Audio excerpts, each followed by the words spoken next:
నువ్వు నన్ను సక్రమంగా చూసుకుంటున్నావు. రాత్రి 12 గంటలకి, 2 గంటలకి, తెల్లవారుజాము 4 గంటలకు వచ్చి ఇష్టం వచ్చినట్టు బిహేవ్ చేసి నన్ను ఇష్టపడి కొట్టి. ఏంటప్ప తాగితే ఏమన్నా తప్ప? నాకు అర్థం కాదు. తెలంగాణలో అది ఏంటని శంకర్, నువ్వు నాకు పరిచయం లేవు. ఏమాడుతారండి? నువ్వు నాకు పరిచయం లేవు.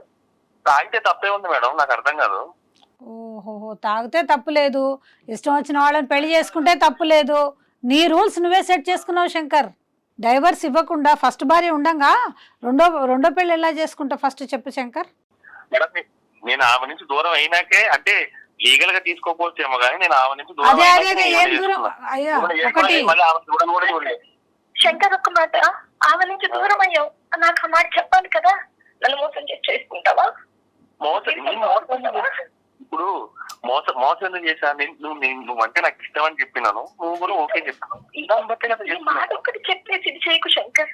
ఇది కాదు, నువ్వు నన్ను మోసం చేసావు. ఈ రోజు నన్ను సమాజంలో భార్యని కాదు వేరే దాన్ని చేసావు. నువ్వు నన్ను భార్యగా కాదు వేరే దాన్ని చేసావు. నువ్వు నా భార్యవే, మనం గుళ్ళో పెళ్లి చేసుకున్నాం. ఫస్ట్ భార్య తోటి నువ్వు లీగల్ గా విడిపోకుండా రెండో పెళ్లి చేసుకున్నాను అని చెప్పి గుళ్ళో దండలు మార్చేస్తే అయిపోతుందా?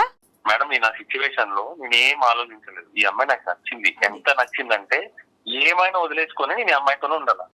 శంకర్, ఇక్కడ 2 విషయాలు ఉన్నాయి. ఒకటి, మీరు మోసం చేసి పెళ్లి చేసుకున్నారని తెలిసిన ఏ భార్య అయినా మీరు ప్రేమగా చూసుకున్నా దోమగా చూసుకున్నా కూడా ఆ మోసపోయాననే బాధలో ఇంకా ఎన్ని అబద్ధాలు చెప్తున్నాడో అనే అనుమానం రాదు? కొంచెం ఆలోచించండి, మిమ్మల్ని ఎవరైనా మోసం చేస్తే మీరేం చేస్తారో. రెండోది, పైపెచ్చి మీరు అమ్మాయిని